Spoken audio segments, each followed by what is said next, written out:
Well, Professor Paul Woodruff, welcome to the show. Glad to be here. So you are a professor of philosophy. You've written several books. You focus on Greek philosophy, ancient Greek philosophy. And the book I'd like to talk about today is Reverence, Renewing a Forgotten Virtue. Before we get into reverence, the virtue of reverence and what it looks like, let's talk about virtue in general, because it seems like the framework for reverence is virtue ethics. For those who aren't familiar with virtue ethics, can you give us a summary of what it is and how it differs from other ethical frameworks? Well, most people think of ethics in terms of rules, like never tell a lie. And rule-based ethics is limited because we all know there are circumstances in which it seems right to tell a lie. For example, when the Gestapo's knocking at the door to ask where the refugees are to take them away. So I think of virtue ethics as adverbial. You know, the brave person is one who lives bravely or courageously as much as he can.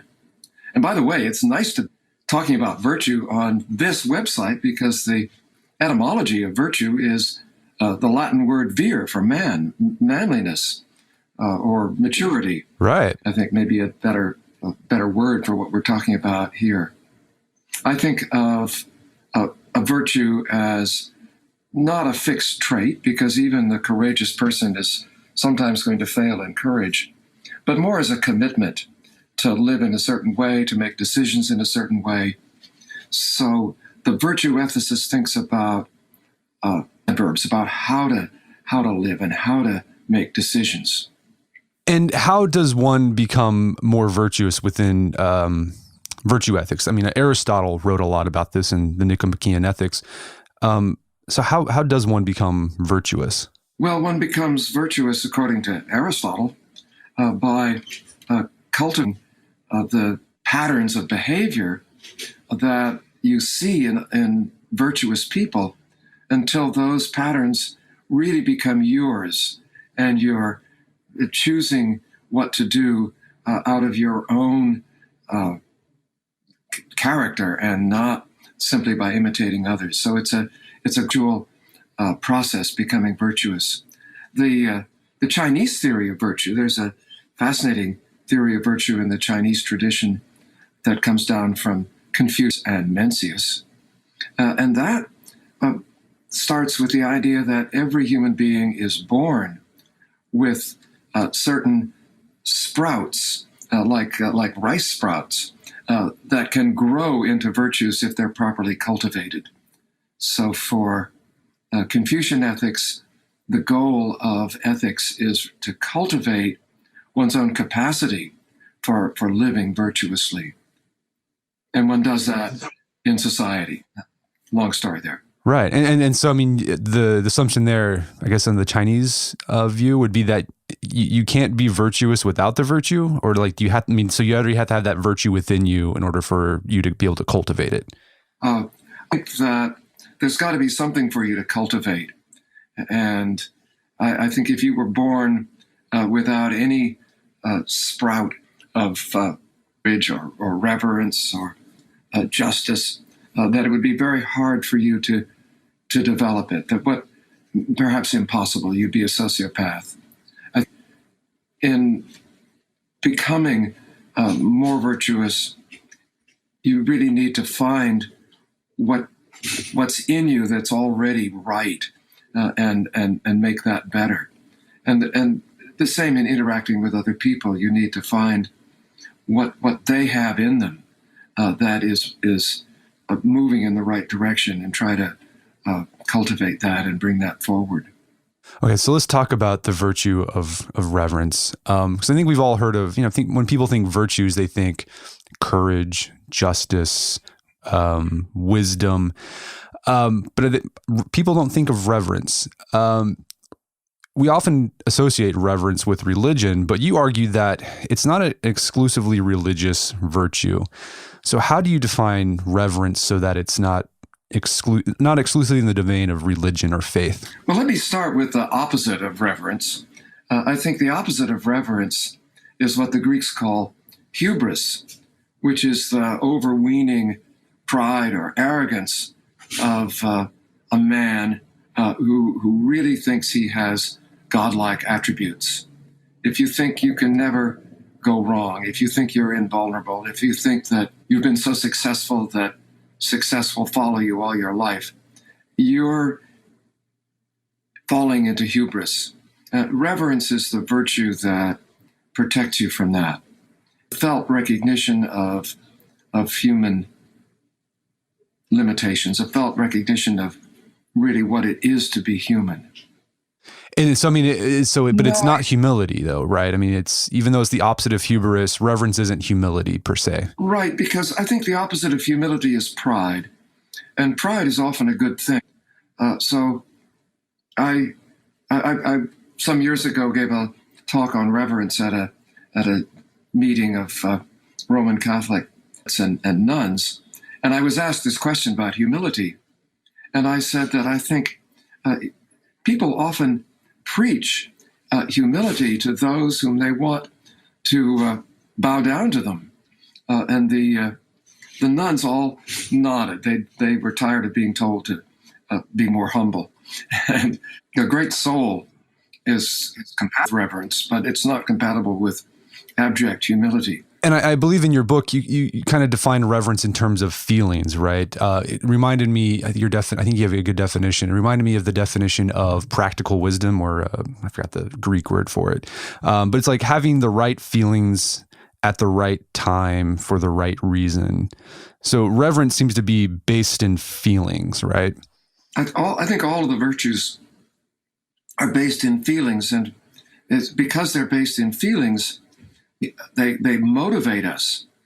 There's not much motivational power in a rule, but if you have in you a strong feeling of courage or a strong feeling of reverence, that is motivating. Feelings make us do things. Shame makes us run away. Courage makes us stand up. Anger makes us want to. Reverence helps us feel awe in the face of something that is a greater power than we are, the transcendent, for example.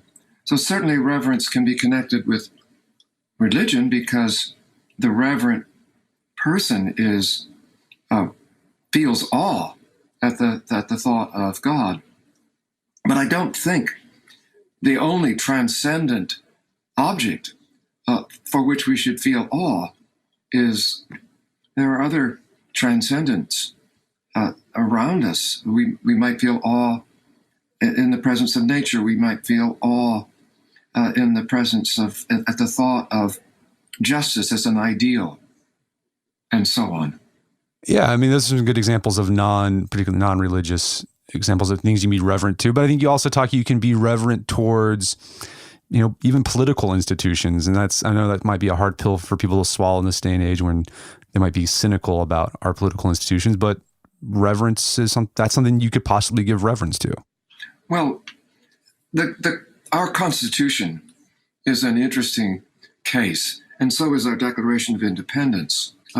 I don't feel reverence for the document in either case, but I do feel reverence for the idea behind it. I just was reading a wonderful book by Danielle Allen called Our Declaration, about the Declaration of Independence. This is an African-American woman finding in the Declaration of Independence a concept of equality that she can share.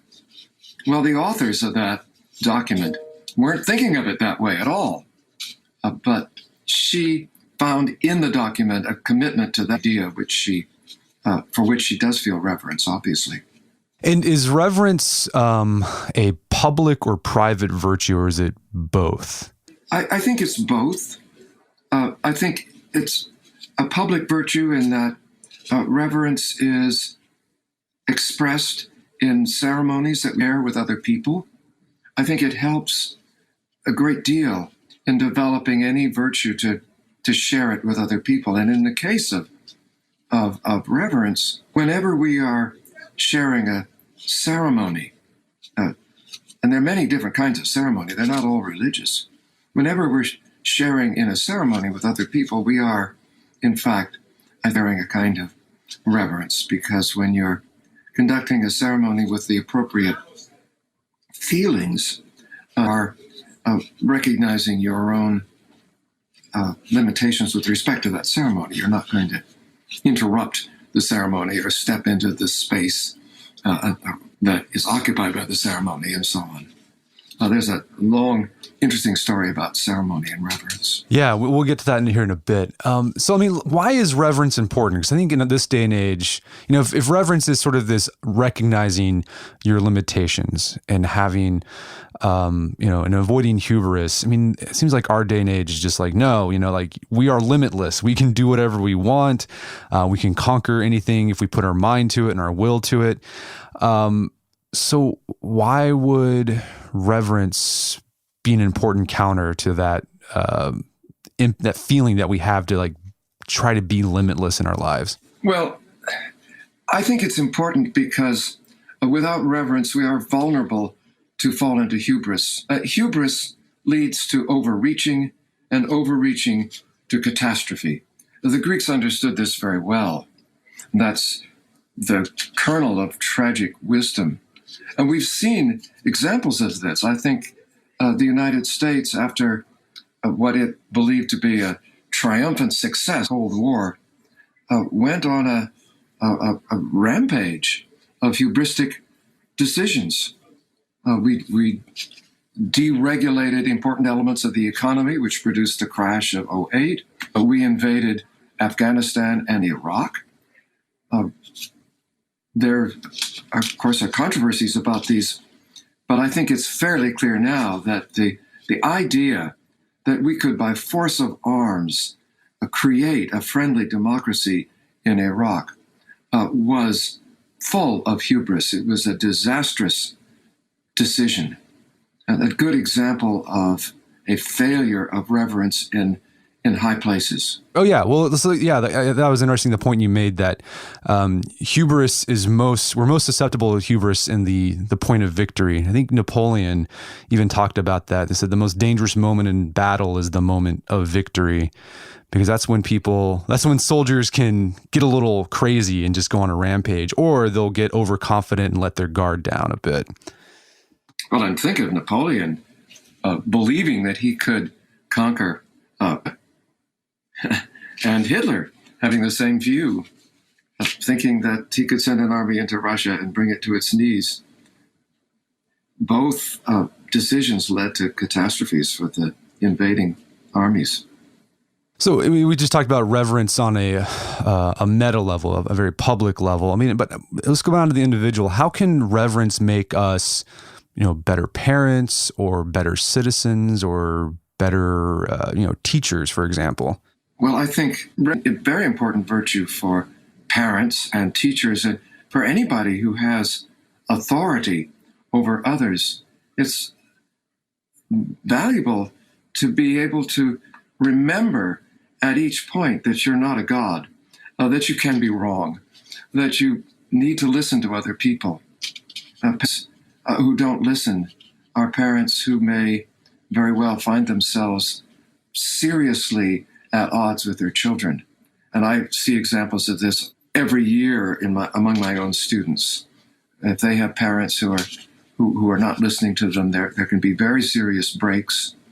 It can lead to catastrophes for the family and the students. A student who can't tell his parents that he doesn't want to go to medical school, he might have no other recourse than to fail all his courses. And I've seen that happen. That's a self-destructive result. A student who cannot tell his parents that he's gay may take his life. And I've seen that sad result too. And that's because of a lack of reverence on the part of us. It's very sad to watch that. Teachers also, I think, need to be able to listen and remember that they're not divine. Yeah, and that can be hard whenever you have a class full of people in there who are forced to listen to you. Right. They're there, right, and get to your head. So you mentioned, we've mentioned the ancient Greeks and the ancient Chinese and about their insights about reverence. why did they think and write so much about the virtue of reverence? I mean, why was it important to them? Reverence was important in the Confucian tradition, I think, for two reasons. One is that ceremony was very much built into this culture from the beginning. And I think a large part of Confucius' motivation in trying to introduce ethical reforms in the early period was that he felt that ceremonies were being conducted merely by rote, without any sense of their meaning, without any feeling for what they meant. So he said, for example, about filial piety, he said, so the son gives food to his elderly parents any better than the owner who gives food to his dog. The difference would be in the feeling of reverence that accompanied the act of piety, and so on. So it was very important for them in connection with ceremony. I think it was also important to the Chinese because Chinese culture was traditionally very hierarchical. And I think the more hierarchical the culture, the more important it is that people high up in the hierarchy recognize and are frequently reminded that they're not gods.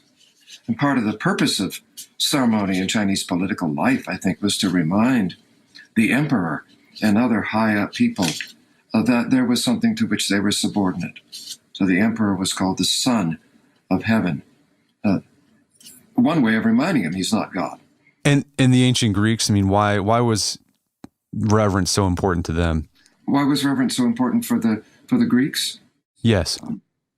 I think it was important for the Greeks for different reasons. The Greek life was never so ceremonial, and it wasn't so hierarchical. The Greeks, I think, were resistant to hierarchy right from Homeric times. We see the soldiers trying to rebel against the generals in the beginning of Homer's Iliad. But as the Greeks developed democratic institutions, it became very important for them to recognize the difference between a leader and a tyrant. And the difference is reverence. That shows up a lot in Greek literature. Tyrant is full of hubris, inflamed by hubris. He overreaches and stumbles, and there's a disaster for him and sometimes for his people as well. Whereas the leader, out of reverence, recognizes his humanity, recognizes the humanity of others, and is a more equal part of the community. So for Greeks, I think it was part of the democratic thinking. That's interesting. So there's like two different political systems, one very hierarchical, one more democratic, but both relied on reverence to keep them going. That's how I see it. Yeah. And yeah, in the ancient Greeks, you're right. They did write a lot about reverence. I mean, I think the tragedies, it's all about reverence when you get down to it. I think so. Right. I mean, Oedipus Rex, this guy, that's when he became a tyrant, when he just killed that guy on the road that ended up being his dad. Didn't show reverence there. And then I guess Antigone, is that the one where the guy couldn't bury, the lady couldn't bury her brother? Right. Yeah. All acts of hubris. It's really interesting. So let's talk about this. You say reverence is a forgotten virtue. Why is that? Why has reverence become a forgotten virtue in our day and age? Well, I think there are two reasons why, especially in American culture, reverence is forgotten. One of them is that we have forgotten the importance of ceremony. And that has something to do with the revolution in Christianity that the Reformation represents. Protestants increasingly have rejected ceremony, which they associated with the Catholics that they were rejecting. So I think that's part of it is the intensely Protestant nature of our culture. And I say that as somebody who grew up in a Protestant tradition. But I think it's also due to our cultural commitment to rejecting hierarchy. I think there's a sad faith in that because there's hierarchy everywhere you look in our society. We're not free of hierarchy. And yet we like to think that we are.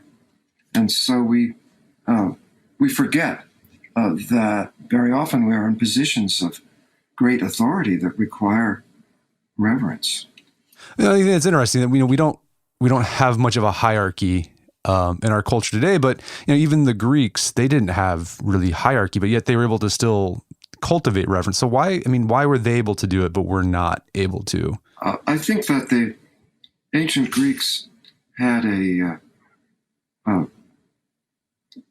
culture that was infused with the tragic wisdom that arrogance leads to overreaching, which leads to a fall. And we just don't seem to have that in our culture. And I think that perhaps we don't have it in the culture because our history has been one of successful overreaching from one side of the country to the other. America has been very successful in reaching on what were supposed to be its boundaries. The War of Independence was partly about pushing back the boundaries that the British had set for westward expansion. We just don't like limits. We don't like human limits at all. We I think, are reluctant in our culture to accept human limitations. I think we've reached a point which we're going to be in more and more serious trouble if we don't. If we don't recognize our limitations. Well, okay, let's go back to this idea of ceremony and the reverent life. I mean, why is ritual and ceremony an important part of reverence? I think we develop reverence by speaking the language of reverence, which is the language of ritual and ceremony. When you meet and shake hands, we don't think of that as anything terribly special, but it is actually, it seems to me, expressing a measure of reverence. Here we are together. We're both human. We greet each other. We shake hands.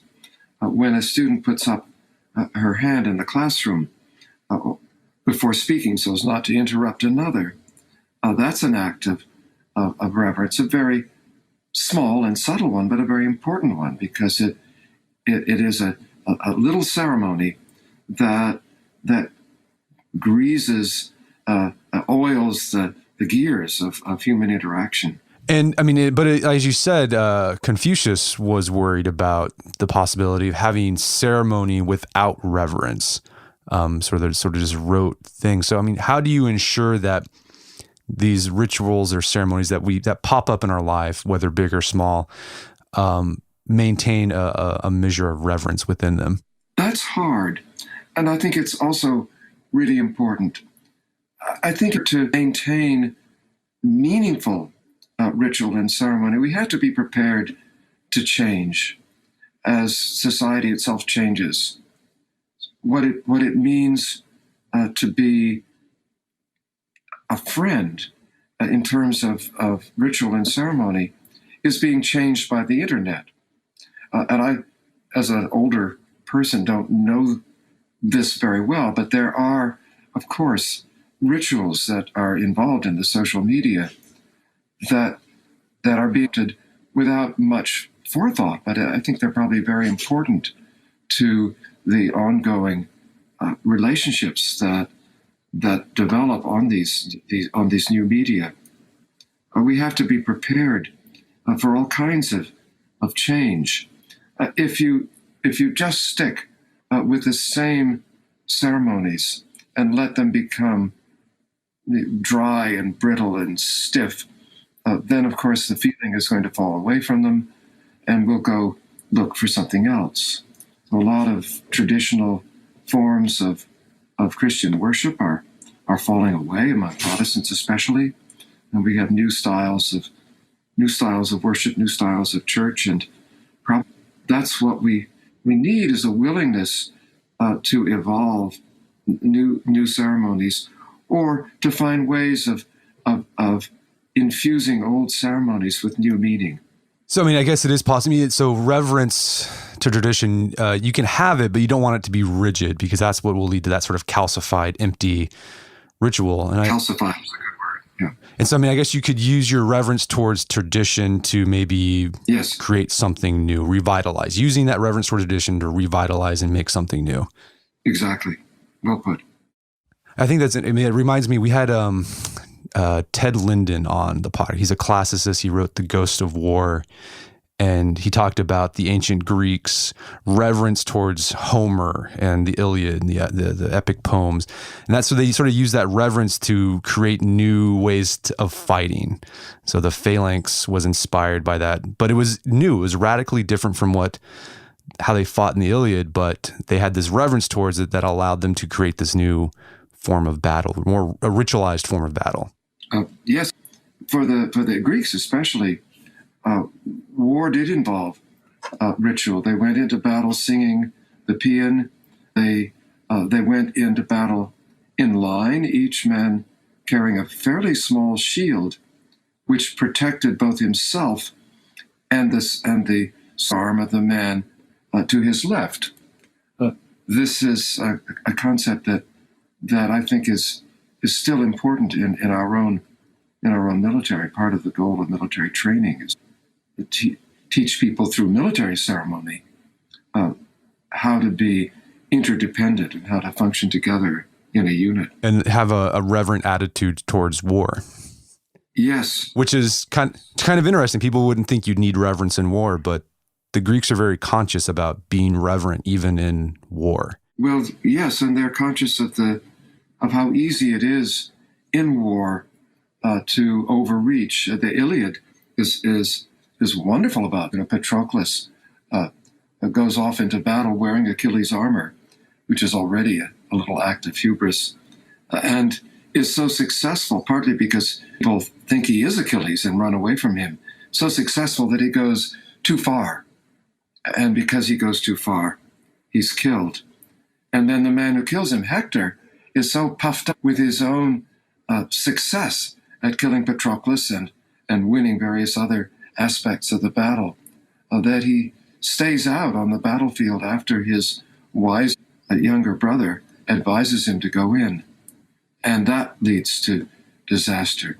So they were well aware that you need to keep yourself under control in battle and realize that you are mortal, that you can be hurt, and that the people around you can be hurt. So you mentioned shame earlier, and you talk about shame a lot throughout the book. And shame, I feel like today in our culture has a stigma to it. Like shame is bad. You don't want to feel shameful. Shame is toxic, is the thing you say. But you argue that shame, it plays a vital role in a reverent life. Why is that?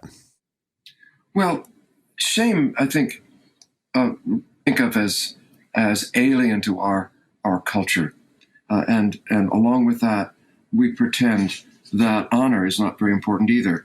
Honor and shame are a pair of values, good and bad. In my experience as a manager and leader in the academic sphere, I was a chairman and a dean and a director. I've had lots of administrative jobs. In my experience, people are more concerned about honor and shame in the workplace than they are about their salaries. Salaries matter partly because the lower salary is thought of shameful and the higher salary is thought of as an honor. I think shame is one of the most powerful motivators in human life. Shame gets you moving. The coach will get the player moving by shaming the player. In warfare, people go forward into danger because they're ashamed in the face of their friends to run away. Shame is enormously important, but shame, of course, can lead us to do terrible things. So I think it's important to recognize that the reverent person feels shame at the right time and in the right way and for the right reasons. One reason Hector dies in the Iliad is that he's ashamed to go in and face the brother who advised him to stay out. And shame leads to death, which leads to the destruction of Troy. So shame can be terribly harmful. So we're right to be nervous about it. But so can other emotions. Anger can be harmful. Anger makes you want to hit people. And anger can be very harmful. On the other hand, we need to have a capacity for anger, because when things are wrong, when wrong things are done to us or people around us, if we don't feel anger, I think we're seriously morally deficient. But like shame, anger can be felt in the right way, in the right amount, and at the right people, and so on. So the virtuous person is the person who's committed to directing these emotions in the best way. So I think this raises an interesting point. So shame and honor, they're social feelings, right? They're feelings you Yes. get because other people are watching you. Yes. And so, I mean, I guess that suggests that reverence, it's hard to live a reverent life by yourself as a hermit. I mean, do you need to be embedded in a community to actually, live the full expression of reverence? I believe that, yes. I think for all of the virtues, you need to be embedded in a community. We are social animals. We need each other to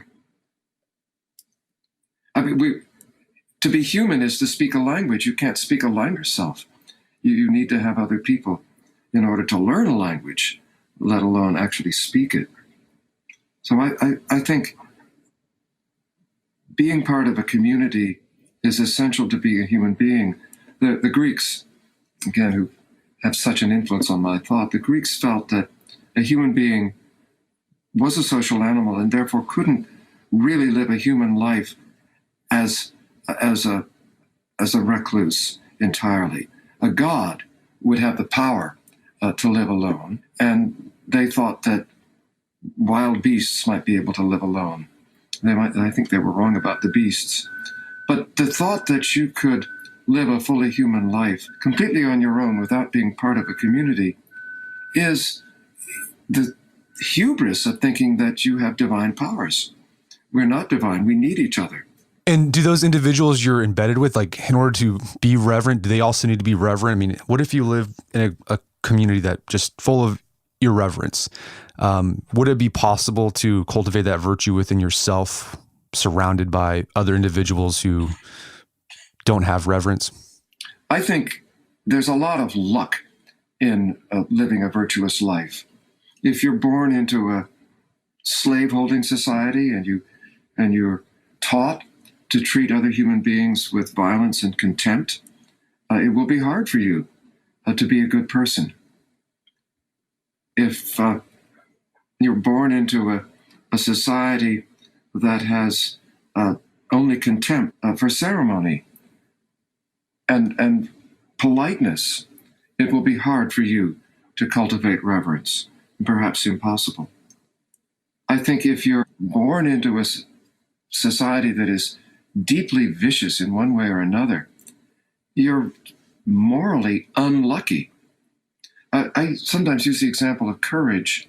Suppose I want to be courageous, and I've been put in a military unit that is commanded by a coward, in which everyone is a coward. I want to practice acts of courage to become more courageous, but I simply cannot practice courage by myself. If I run up alone against the machine gun nest, I do something really stupid and I'll be killed, and that's not courage. Courage is not stupid. You need to develop a virtue. You need to be able to practice it. And to practice it, you need to be with other people who allow you to practice it, who give you a context in which you can practice it. But we need virtuous communities. So you need to be thoughtful about the people you associate with if you want to cultivate this virtue. That's true. I was pleased. One of my daughters actually chose her high school with this in mind. She thought if she went to high school A, she would have to be part of a community that would be good for her. So she went to high school B instead, recognizing, I think, intuitively the importance of the kind of community you're in, for the kind of person you grow. Did that make you feel proud as a dad and as a philosophy professor? Oh, yes. Yeah, I bet. So we've been talking about sort of around the edge of things you can do to cultivate reverence in your life. Take part in ceremonies, recognize your limitations. But I mean, your book's about renewing reverence. I mean, I know it's hard to boil this down into 5 talking points, but any things or actions that people can do to cultivate a more reverent life within themselves? Well, first of all, I think we should pay attention. There are awe-inspiring experiences that we can so easily have. The beauty of there's beauty in things that we normally think of as being ugly. You walk across a road and there's a little oil spill and there's a rainbow in a puddle. That could be awe-inspiring. We can practice awe by paying attention to all the beauties around us, by noticing the beauty in the most common sparrow that flies across in front of us. We can pay attention to the sunrise and the sunset. Everyone gets one each of those a day, and they're awe-inspiring. So paying attention is the first thing.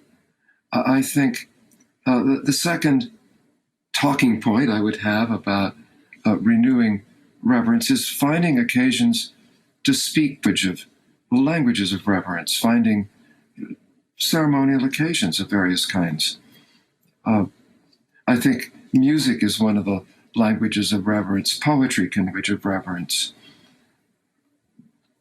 You don't have to go to a church or synagogue or a mosque or a temple to have the kind of experience that will cultivate reverence with you.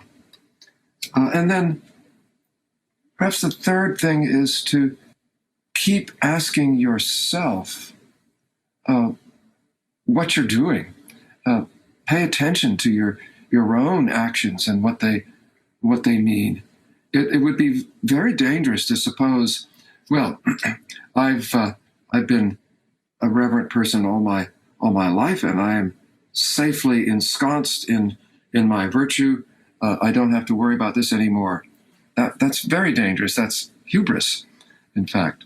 So you need to be aware of yourself and of what you're doing on each occasion, and never feel that you've got it made, morally speaking. Think of reverence as a continuing commitment and not something you achieve. And then with other people, I talk about asking the right question. The most irreverent seeming person has somewhere in him or her a little sprout, a little green growing sprout of reverence that you could identify if you ask the right question. So ask the right questions. That's great. Well, Professor Woodruff, this has been a great conversation. Is there anywhere people can go to learn more about your work? Well, I don't have a website, but my books are all on Amazon, and they're all in print. And so you can find there's a little page in Amazon with my things on it. The most recent book is a second edition of the book on reverence, which has a new chapter on renewing reverence and also a chapter on sacred, respecting what is sacred in other people's traditions, which I think is very important. And also a chapter on compassion, which I believe is a very important part of reverence. And then the most recent book before that revision is called The Ajax Dilemma, which is really about reverent leadership. Well, very good. Well, we'll be sure to link to that on our website when we publish the podcast so people can find those. Professor Woodruff, this has been a great conversation. Thank you so much for your time. It's been a pleasure. My guest today was Paul Woodruff. He's a professor of humanities at the University of Texas. He's also the author of the book Reverence, Renewing a Forgotten Virtue, and it's available on Amazon.com and bookstores everywhere.